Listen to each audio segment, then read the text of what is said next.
Guys, for today's video, let's make Thai pineapple fried rice. Ay bumili tayo ng pineapple from Philippines. Guys, pala uhugasan natin siya ng bonggang-bongga. Kung kinakailangan ay manguha tayo ng panghugas ng pinggan yung malinis at bago, saka natin hugasan.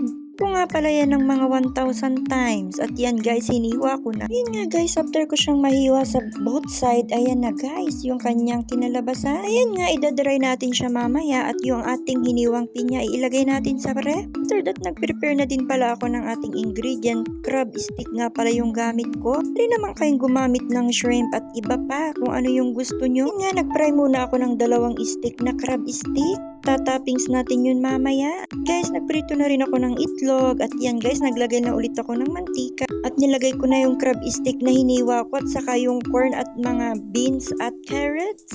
And guys, i-fry lang natin. Parang magpa-fried rice lang tayo dyan guys. Very simple lang naman. Ang pinagkaiba lang dyan talaga is yung ating pineapple na panglalagyan. So ayan nga guys, lagyan lang din natin siya ng ating pepper, little bit pepper and chicken powder. Nilagay ko na rin yung ating sinaing na kanin at minekos-mekos ko na.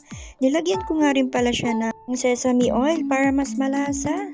Ko na rin siya ng spring onion. So ayan guys, minekos-mekos na natin. After niyang maluto mamaya, ilalagay natin siya doon sa ating hiniwa ng pineapple.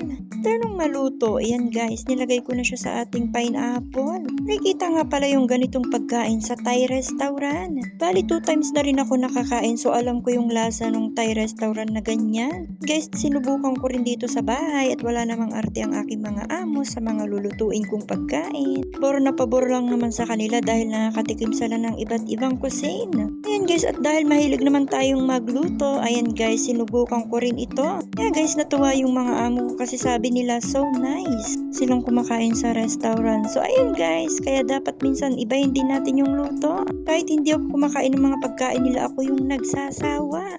Ayan guys, ready to serve. Nilagyan ko lang din siya ng ating mga korerete sa ibabaw. So ayan guys, ready to serve na siya. At ayan guys, ang kanya. So ayan guys, ilalagay ko na siya sa table at kakain na sila. So ang sabi nga nila, napakaganda nga daw ng plating ko at talaga naman para daw silang kumain sa restaurant. After nga nilang kumain at ayan na. O diba, basic? Tapos nila at sabi nila napakasarap daw.